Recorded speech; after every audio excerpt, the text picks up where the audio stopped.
Loving greetings to you in the matchless name of our Lord and our Savior Jesus Christ. Behold, how good and how pleasant it is for brethren to dwell together in unity. It is like a precious ointment upon the head that ran down upon the beard, even Aaron's beard that went down to the skirts of his garments, as the dew of Hermon, and as the dew of that descended upon the mountains of Zion. For there the Lord God commanded the blessing, even life forevermore. I welcome you all to this English service.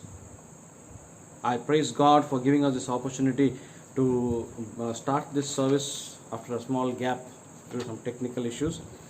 And on behalf of Reconciliation Ministries, the Shamma Church, I welcome all of you in the name of the Lord Jesus Christ, especially my friends and my dear ones who are joining with us in YouTube and Facebook.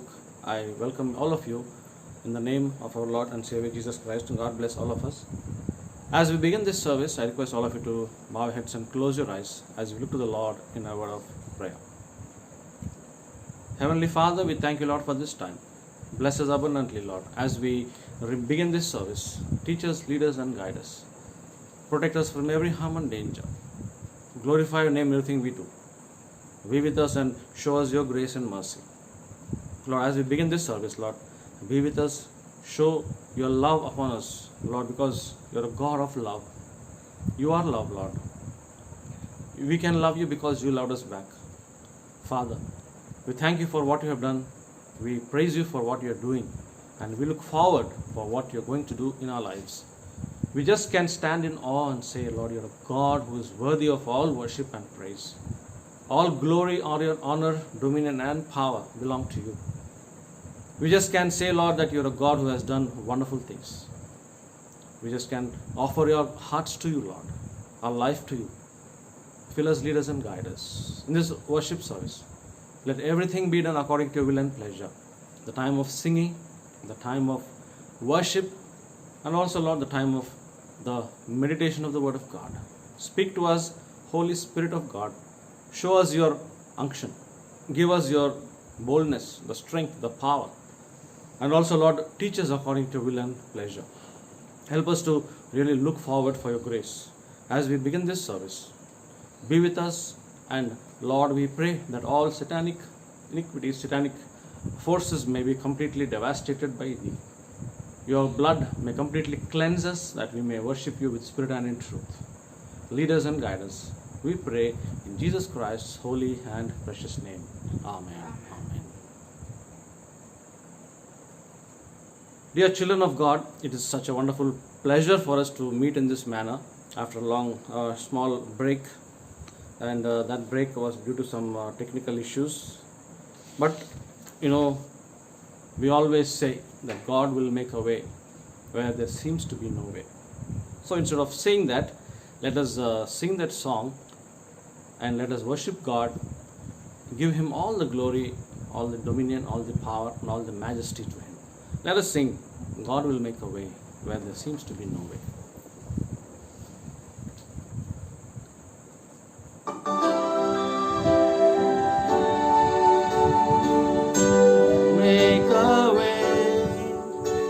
There seems to be no way. He works in ways we cannot see. He will make a way for me. He will be my guide. Hold me closely to His side.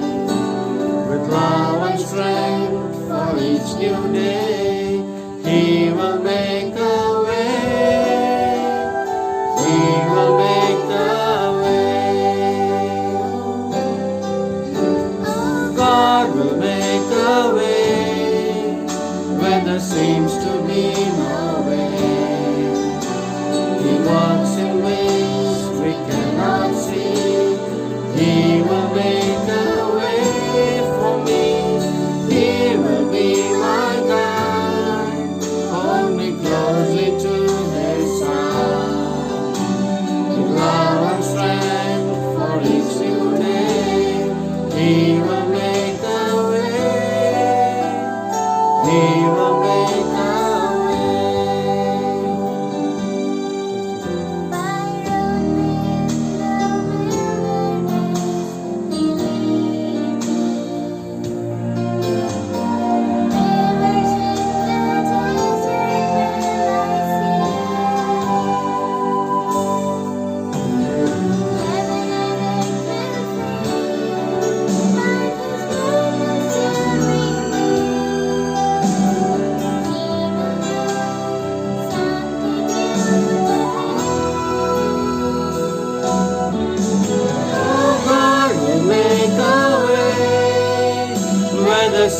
to be no way. He works in ways we cannot see. He will make a way for me. He will be my guide. Hold me closely to His side. With love and strength for each new day, He will make the way. He will make a way. With love and strength for each new day, He will make a way. He will make a way.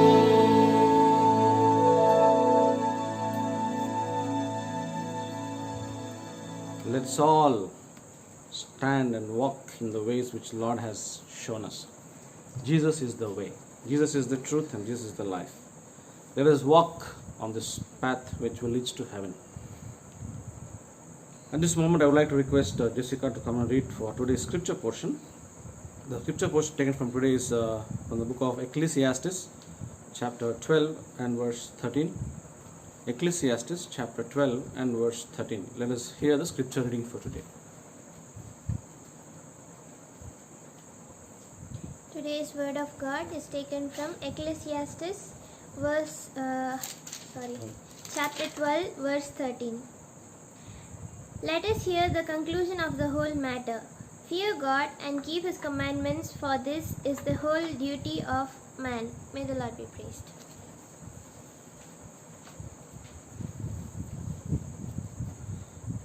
Now let's request our Tizza to come and pray for the message which is going to be spoken about, and also for the scripture which has been read. Let us look to God for His help and His mercy.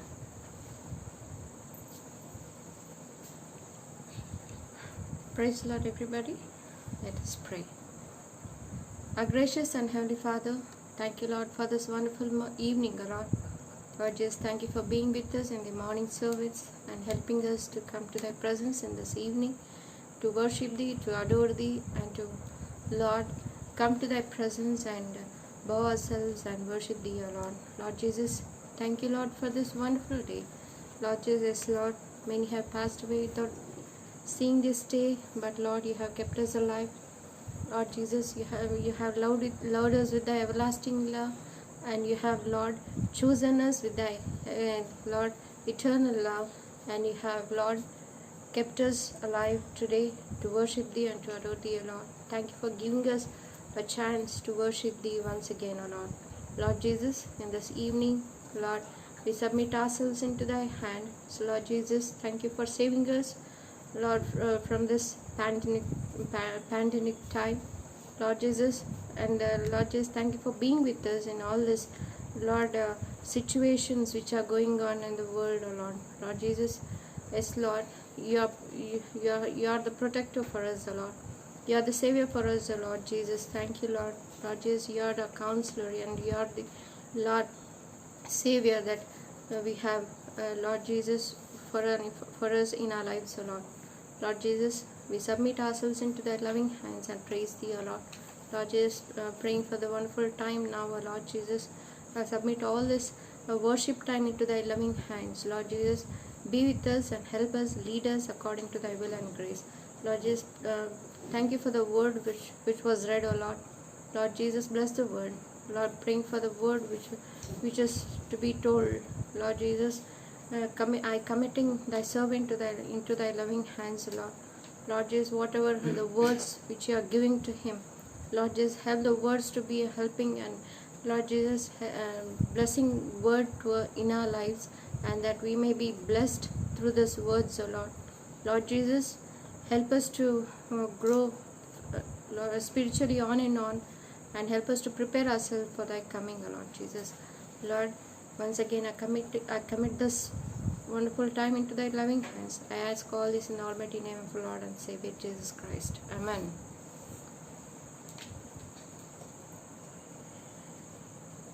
As a part of this service, I want to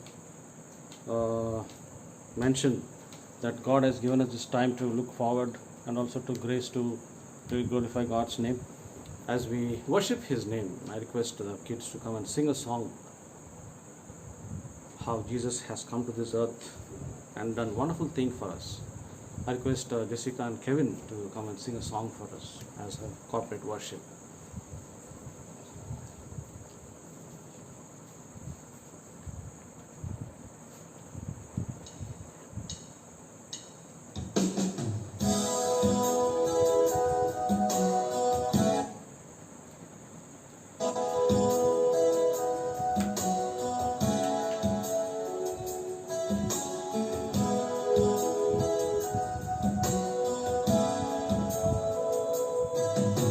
Light of the world, you step down into darkness. Open my eyes, let me see beauty that make this heart adore you. Hope of a life spent with you. Here I am to worship, here I am to bow down, here I am to say that you're my God. You're altogether lovely, altogether worthy, altogether wonderful to me.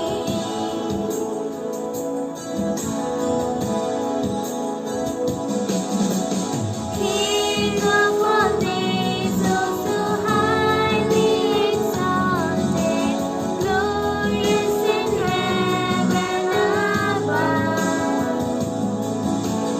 Humbly you came to the earth you created, all for the sake became poor.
I hope and I pray that God is seated on the praises which we have sung today. Let us go to the looking of the Word of God. Let us remind ourselves that, when God is in control, we need not be afraid. And when God loves us, no more love is more important than God's love in our lives. I once again want to thank all of you for joining us in this English service. I hope that you have been happy till now. Let us bow our heads and look for grace of God, that we may be able to listen to His words and we may listen to what He wants to speak to us. Let us pray. Gracious Heavenly Father, we thank you, Lord, for this time. I commit myself into loving hands. Lord, teach me, show me your words, give me your precepts and statutes. Father, let it be your words and not human thought. Let every word from my mouth and every meditation of our hearts be acceptable to your sight, O God. Holy Spirit of God, teach us and help us to be doers of the word and not hearers only. Lead us according to your will and pleasure. All these things we pray in Jesus Christ's holy and precious name. Amen. Amen. Dear beloved in Christ, it's such a wonderful time to really sit behind and think what God has done in our lives till now, and what God is going to do, and what He has promised to do to us as we go forward. It's such a wonderful thing that we have read today's scripture portion. It's a one verse scripture portion, but it is enough for a lifetime. We have read Ecclesiastes chapter 12 and verse 13. Let us hear the conclusion of the whole matter. Fear God and keep His commandments, for this is the whole duty of mankind, of whole duty of man. Fear God and keep His commandments. This particular verse is written by King Solomon, and he talks about the whole matter. What is that whole matter? The whole matter is seen in Ecclesiastes chapter 1 verse 2. He begins this book of Ecclesiastes with a great concept of what is being talked about this world from the beginning. You see, Ecclesiastes chapter 1 and verse 2. Vanity of vanities, said the preacher. Vanity of vanities, all is vanity. How can a person, being a king and having the best knowledge of the whole world, a person who has been given a boon, a blessing by God, that there is no one who is so knowledgeable as you before you were born, and no one will be as knowledgeable as you after you also. Throughout the history of the whole world, there is no one going to be as wise as you. This was the blessing or a boon given to Solomon when he was asked for, and he asked God this, Lord, give me the knowledge and wisdom to take care of these Israelites. Such a knowledgeable, such a wonderful, such a glorious person who had all the blessings from the Lord, he finally comes to his lifetime and he says, vanity of vanities.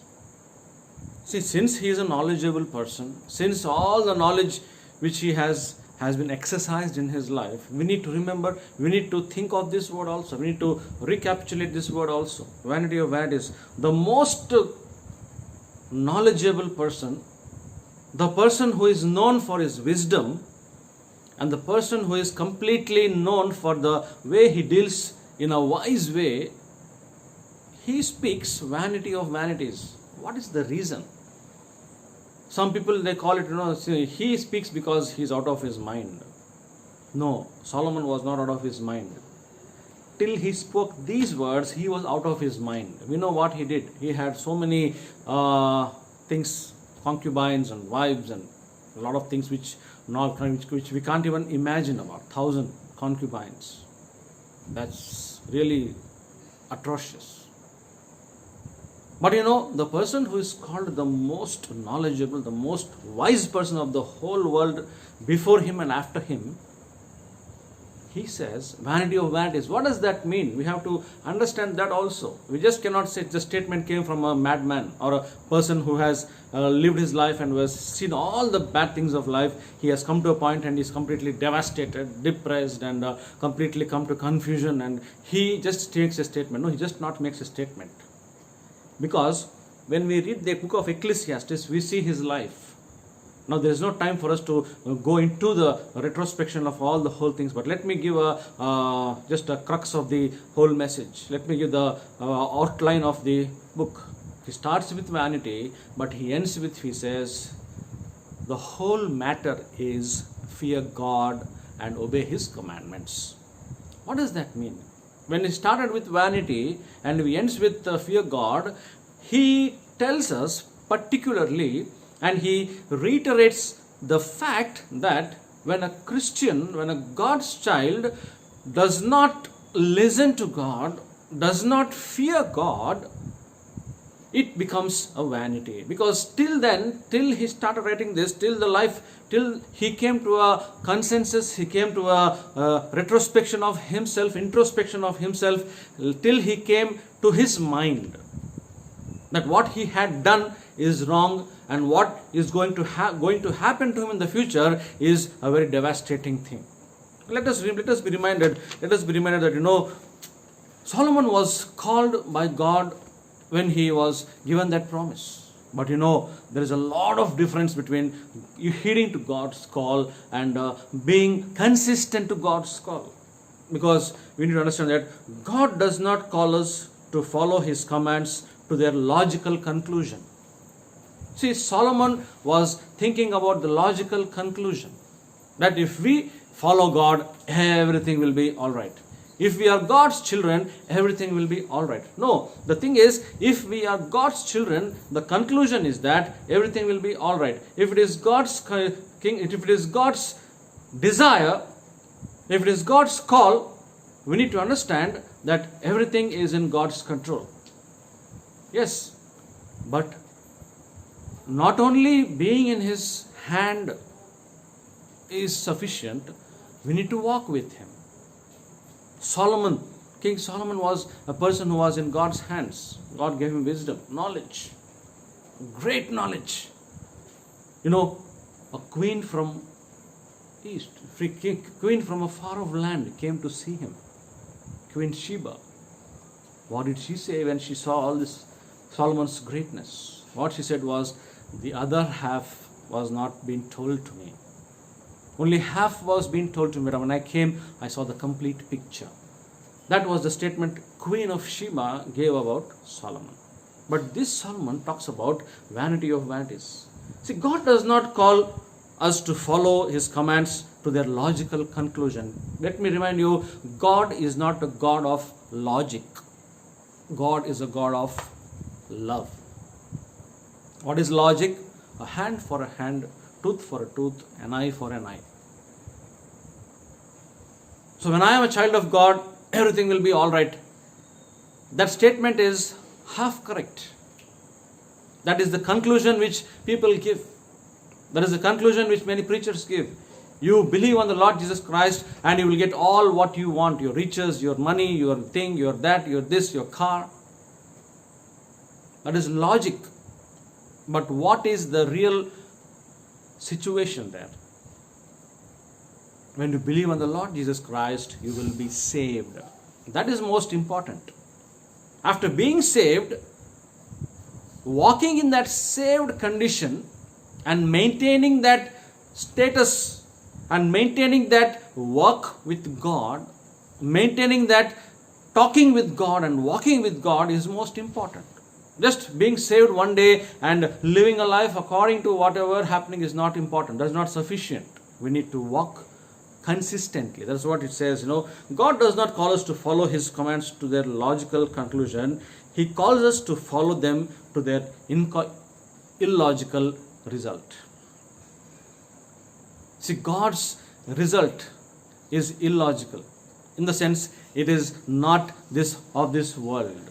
God's result, the result we have when we talk about the quality of what God is having, the relationship with us, the quality of relationship which God has with us, the extensiveness of what God is going to give us, the more extent where we stand in the presence of God. He is not going to bless us logically, because logically talks about the world. He is going to give us the result which is illogical, which we cannot comprehend, which we cannot even think of. Solomon talks about it. So today, a small picture of Solomon I have given you, but the main message is not about this whole thing, but the main message is fear God and keep His commandments. Fear God and keep His commandments. We need to understand that keeping the commandments of God is the most important thing. That's all, because in the New Testament we have seen, if you love me, keep my commandments. See, in the Old Testament, fearing God was the criteria. When it comes to the New Testament, loving God becomes the criteria. Because in the Old Testament, God was considered a zealous God, not a jealous one, zealous God. He was a consuming fire. God is a consuming fire. He is so zealous, and He wants His children to give Him only the glory. He cannot stand if we part the glory. So people used to fear Him because He is a consuming fire. But when God realized that being a consuming fire, my children are not able to get close to me, He changed that fear and sent His only begotten Son, whom He loves, as love to this earth, and fear God became love God. You see, the small change. It is just a small change. The quality of fear was changed to quality of love. So Solomon says, fear God and keep His commandments. But when it comes to the New Testament, he talks about, if you love me, keep my commandments. That means, if you say you're loving God, you have to keep His commandments. What are the commandments of the Lord Jesus Christ? We need to understand. What are the commandments of Lord Jesus Christ? We see that, there are so many, there are 10 commandments which we talk about in the Lord Jesus Christ. But, the Bible is full of commands. See, commandments are different, commands is different, Commandments are those which talk about the spiritual aspect of a human being which we have to follow regarding Christ. Command is a sentence or a statement of God which we have to use according to the situation of God. We need to understand that there are a lot of things which we need to keep in mind. Let us remind ourselves that when we talk about the concept of living with the Lord Jesus Christ, command is something which we need to do it physically from our stead, and commandment is something which we have to do spiritually. So remember that God has commanded us to do many things in the Lord, in Jesus Christ. Let us be thinking about what God is going to talk to us today. So when God has given that commandment, we need to understand that there are a few things which you need to remember God has said human beings to do. From the Old Testament, let us see what is the things. First of all, when God created this earth, He created this earth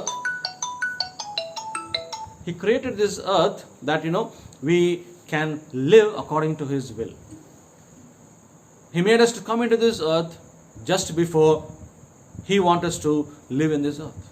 Let us be reminded, let us be taught, let us be come to the point where we can just remember why did God create this earth? So that God created this earth so that we can live in it.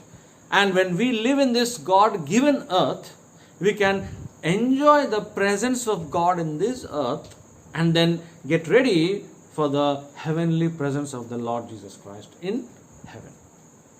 So this living in this earth for 60-70 years is nothing but a training period for us to continue our life in the life, after death.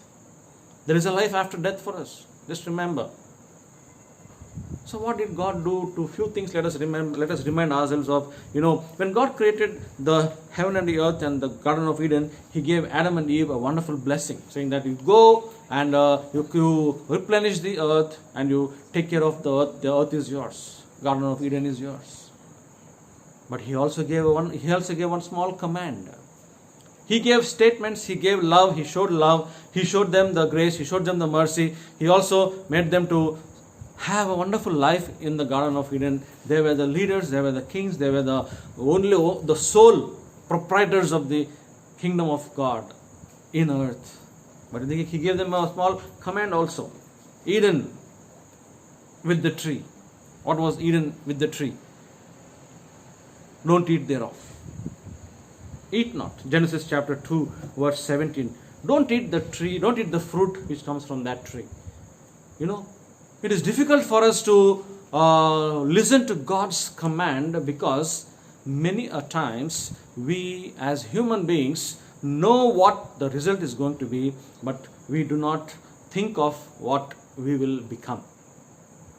We just want the results. We do not want to concentrate on what we will become. Let me tell you, there are so many things we should understand that, when people follow God's commands, we should understand that the greatest test of human life is obedience to God. The greatest test of human life is obedience to God. People talk about IAS, IPS, NEET, all these tests and exams, UPSC, railways, bank. People are minting money by giving coaching to such exams. Those will make us to have a job and make a living. But God's test will show us how to live in this earth. The best education is, not just that teaches how to make a living, but the best education is how to teach us how to live. Teaching us how to live is most important thing. Let me tell you that, the greatest test of life is obedience to God, because we can never, ever, always obey God. Because obedience to God looks for sacrifice of these few things of this earth which we most love. Sometimes we may have to sacrifice the most important thing which we love in this earth, because that may be something which is against God. Let me remind you, let me look at what Solomon has to say about it. Yes, he said his most important thing was to follow God, because God made him the king. God made him the king after David. And God made the situation such that, David wanted to build a temple for the Lord. But David was not, because his hands were stained with the human innocent blood. But God gave Solomon the opportunity to build the temple, the first ever temple for the Lord God Jehovah. But he misused it. He built it. But ultimately, as time went by, his knowledge got to his brains. My dear brothers and sisters and elders in Christ, let nothing go beyond your brains. And let nothing go beyond your heart, which is the seat of God's kingdom. Your heart is the abode of Lord Jesus Christ. And your mind is the place where you will be told to live according to Christ. Your heart, if it is filled with the Lord Jesus Christ, your mind will do according to the Word of God. And when Jesus Christ is the ruler of our hearts, we just need not worry about anything. Because Eden with the tree, eat not. Don't eat it. See, it's so difficult sometimes, and it's so impossible sometimes, how we stand in a place which looks so nice, we stand in a place which looks so helpful for us, but ultimately it is not in the will of God. Proverbs says that there is a way which seemeth right unto a man, but the ends thereof are the ways of death. Look at the end result. Don't look at the logical conclusion. When we talk about the life of Adam and Eve, they were given a command. They feared God. They feared God. There is no doubt about it. They feared God. They were given a command also. So keeping this in mind, Solomon says, what is the conclusion of the whole matter? Fear God and obey His commandments. That is included. That is two statements in one. Not only just fear God, not only just obey His commandments. Fear God and obey His commandments. Adam and Eve obeyed God. Adam and Eve feared God. But that fear and the logical conclusion of the fear completely changed when they were deceived by the serpent. As long as they did not eat that tree, the fruit of good and knowledge, good and bad, what did they do? They just were happy. God came down to them. God spoke with them. God had fellowship with them. He went back. But the moment they were deceived by Satan, the moment they were deceived by the serpent, what happened? The fear which came out of love and responsibility to God became changed to the fear because of punishment. What did God say? The moment you eat this fruit, you will die. The moment you eat this fruit, you will die.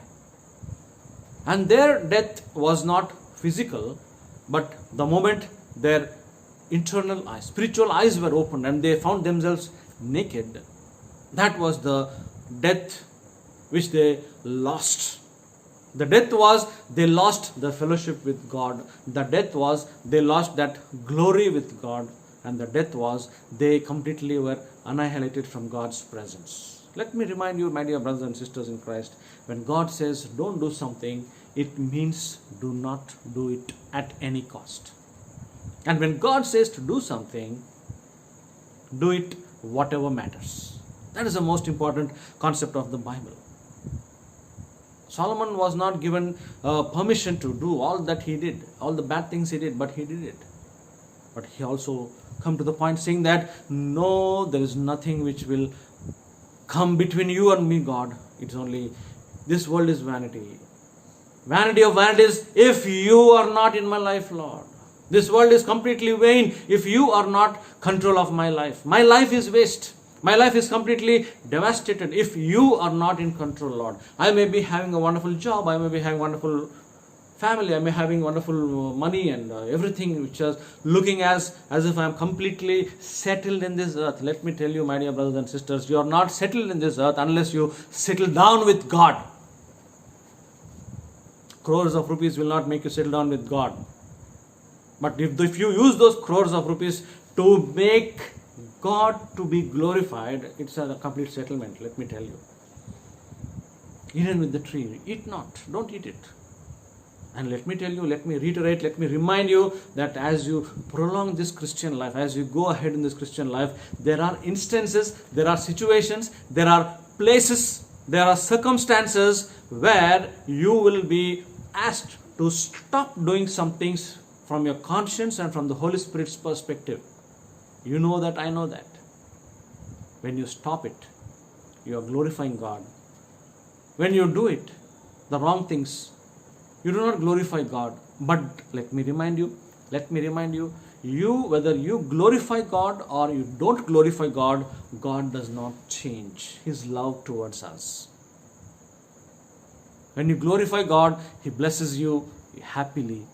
When you do not glorify God, He gives you another chance by forgiving you in that particular sin. He gives you another chance for you to go and glorify God. If you haven't glorified God in these days, if you haven't glorified God in your life, if your life is not in glorifying God, please be reminded that the next chance which you get to glorify God, please utilize it, because God never changes. And what is the second thing which we can think about? You know what? Noah with the ark. Noah with the ark. Come in. Noah with the ark. Come in. Genesis chapter 7 and verse 1.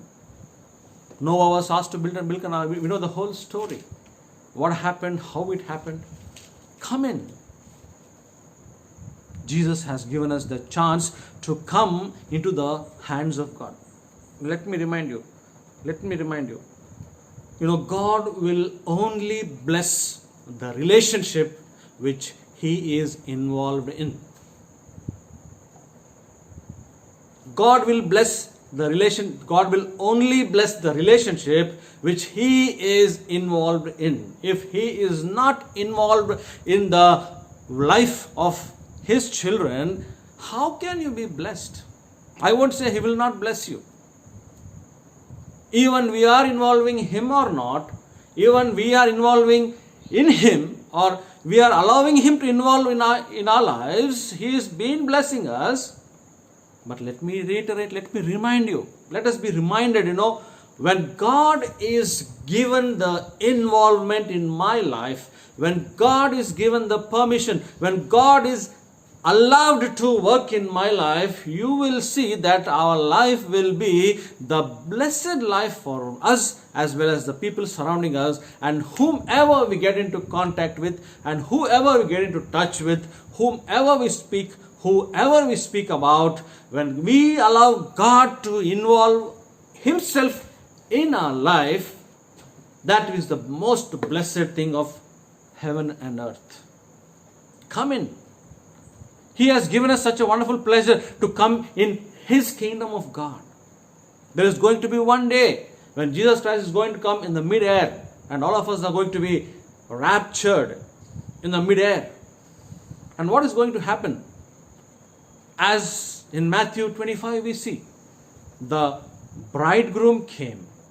The virgins lit their lamps. 5 of them had oil, 5 of them did not have oil. The doors were closed. Dear brothers and sisters and elders in Christ, is it worth the life of living a 40 years, 50 years as Christian and doors being closed? Open up your heart's doors. Because Jesus has opened His heart's door to you. Come unto me, all of you that are heavy laden. I will give you rest. I will give you rest. What rest is that? What rest is that? Eternal rest in heavenly kingdom. Let me remind you, because when we talk about the concept of being involved with Christ is walking with Him. What is the meaning of walking with the Lord Jesus Christ? When we go to heaven, we have to ask Enoch, how is it that you walked with God and you walked so much with God that God took you away? I mean, we cannot just imagine, right? How can a person walk with God in such a situation, such a intensity and such a intimate relationship with God that God came and took him away? We have to ask Enoch here, how did you manage? And you know what he is going to say? You know what he is going to say? You don't walk. You sit in His hands. He will carry you through. You get God involved in your life. Then you see, you don't even worry where you're walking. You are in the right place at the right time and the right destination. Enoch will say only one thing if you ask him, what made you to walk with God that God took you without dying in this earth? He would say, I let God do His work in my life. I made God my involvement. I involved God in my life. Dear brothers and sisters and elders in Christ, the involvement of God in you will make you to go to place where you're actually supposed to go. God will only bless people who will allow Him to involve in His life. What is the meaning of involving? Voluntarily asking God, Lord, take charge of my life. Take charge of my physical life. Take charge of my mental life. Take charge of my whole life, Lord. Whatever I do, it is not me. Whatever I think, it is not me. Whatever I endeavor, it's not me. My effort is nothing, Lord. It's you and you and you alone. I just will stand in the presence of God and see the salvation of the Lord which God is going to give me. Involve God in your life. God will only bless the relationship that He is involved in. Noah in the ark, come in. Noah came in, his family was blessed. Are you in the ark of the salvation of the Lord Jesus Christ? Are you in? If you are in, continue to be in. We see how many days, how much time it took for the flood to recede. How much time it took for the flood to come down, the waters to become dry, the land to become dry. Not even one place, not even one day, not even 1 hour, not even 1 second, not even 1 millisecond, not even 1 millisecond did Noah or his family think about being away from the involvement of God. God involved Noah. Noah made God to involve in his life. Then we see that not even 1 second did the family or anyone say, how long have we to be in this place? Noah and the ark come in. When God comes in, we need not worry. When God comes in, we need not fear. But what we need to do when God comes in is, Lord, you have come in, you proceed, Lord, in my life. I give myself to you, Lord. I give charge of my life to you, Lord. You proceed what you want to do. You do what you have planned for me. In the morning, I spoke about how God created this earth.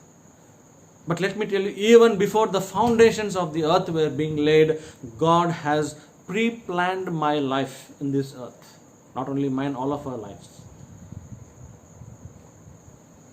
You do not know about your life. You do not know what is the plan of your life, but God knows. So, why not we give our life to the planner? Why not we give our life to the person who has planned and He has made us to have a wonderful life? When you are in God's hands, you are in a better place, the best place. The best place for a human being is in God's hands, and the best place to learn about God is at the feet of Jesus, like Mary. Here, Noah and his family came inside the ark, and when they came out, they were different persons. Jesus has done so many miracles when He was in this earth. But let me tell you, the greatest miracle, what I believe, is that the moment you sleep today night after having dinner, you go for your daily routines, you go and you have a Bible wording, you quiet time and you sleep, you close your eyes for sleeping. As soon as early morning, the moment you wake up the moment you open your eyes to see the new sunrise is the best miracle which can happen. God is giving you another day to involve Him in your life. Come in. When God comes in, then no one else can enter. When God comes in, all the things which is against God has to flee away. When God enters your life, everything which is against Him has to completely be destroyed, devastated, taken away from you. When Noah asked God to come in, Noah came into God's presence, and what happened? It was a blessing. The whole world was completely destroyed, but Noah was safe in the hands of God. The whole world may be completely devastated. The whole world may be completely destroyed, but when you are in the hands of God, you will be safe and sound as a baby in the mother's hands. As a baby, a mother takes care of the baby in her hands. That's what He says. I will take care of you as a mother takes care of you. Come in His hands. Be in His presence. Be in the realm of God. One day, when the moment He is carrying you, the moment you let Him involve Him in your life, and He doing things, His work in your life, ultimately when the Lord comes for the second time, since you are involving in His world and He is involving in your world, He is doing His work in you and you are doing His work in your life. When Jesus Christ comes, there is no other option for Jesus to die except to take you to heaven, because He is in you, you are working for Him. Simple. That is what God wants. That is what He is looking for. My dear brothers and sisters in Christ, don't do things which God says not to do. Do things which God says you should do. There are commands we talk about not doing things. One youngster has said, you know what? When we speak to youngsters, what do they say? Oh, Bible is so difficult to follow. Why? A lot of things, a lot of do's and don'ts in the Bible. A lot of do's and don'ts in the Bible. But let me remind you, let me tell you, if those do's and don'ts are not there in the Bible, there is completely chaos in the Bible. What about young people are not immune to following God's commands concerning discipline. They are not immune. Young people want freedom. They are completely think that, I have to be free. I have to live my own life. But when it comes to discipline, when it comes to Christian discipline, when it comes to discipline in the Word of God, we need to stand in the hands of God. We need to walk in the hands of God, because discipline comes only when we obey His commandments. When we obey His commandments, we start loving Him, and when we start loving Him, He will give us the objective of why Jesus Christ came to this. When we start loving Him, the objective of our love to God is that God must save us and bless us. But the objective of God loving us before we loved Him is that you enter heaven having the Christ in your life. The objective of God is you to reach heaven at any cost. And that cost was the precious blood of Lord Jesus Christ. Let us not make that blood cheap.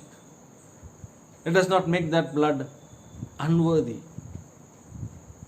Let us think, for one moment. God has completely cleansed us. God has completely made us to completely come out of that era. God is in us. God is with us. So once we need to understand, how can we walk with God? How can we talk with God? How can we let God do His will? Kneel down before His presence. Because a person who can kneel before God, he can stand for anything in this earth. A person who kneels before God can stand for anything in the earth. Lots of examples. Daniel, they knelt before God and not before the human authority. Let God rule you. Let God involve in you. Do things which God asks you to do, and stay away from things which God asks you not to do. You know what it is, I know what it is, in your life and my life. Let us have the full conclusion. Fear God and obey His commandments. Let us take the test of obedience and let us go forward. Let us see that, when God blesses, He will bless in a very wonderful way. His blessings are uncountable, immeasurable. So keeping that in mind, let us wind up for today. Let us see what God is going to do to us next week. We need to begin our work with God. We need to begin our work with God. We need to begin to ask God to come into our life, not because we are something great, but we need to begin working for God. We need to begin living for God, because He has already begun a wonderful work in your life. God has started a wonderful work in your life. He has begun it. Let's begin by following Him. May God bless us abundantly. Father, lead us and guide us, protect us and safeguard us. Help us to live for You. Help us to do things which You have asked us to do. Help us to refrain from things which are not in Your stead. You are going to give us the strength, Lord, to really refrain. You are going to give us strength to really take away all things which are against You. Lead us and guide us. Help us for the next coming, Lord. Prepare us for the second coming of the Lord Jesus Christ, that we may be taken in the actual perspective of having the love of Christ. Help us to obey you. Help us to do things which are in your stead. We pray in Jesus Christ's holy and precious name. Amen. Our Father, which art in heaven, hallowed be thy name. Thy kingdom come, thy will be done on earth as it is in heaven. Give us this day our daily bread, and forgive us our trespass as we forgive our trespass against us. Lead us not temptation, but deliver us from evil. For thine is the kingdom, the power, and the glory, forever and ever. Amen. Now unto him that is able to keep us from falling, and to present us faultless before his throne of grace, to him be glory, honor, dominion, and power, both now and forevermore. Amen. Abide with me, past, falls the eventide. Thy brightness deepens, Lord, with me abide. When other helpers fail and comforts flee, help of the helpless, oh, abide in me. Amen.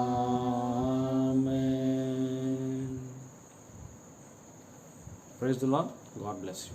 Please join with us in Wednesday's Bible study at 7 and Friday fasting prayer at 3 p.m.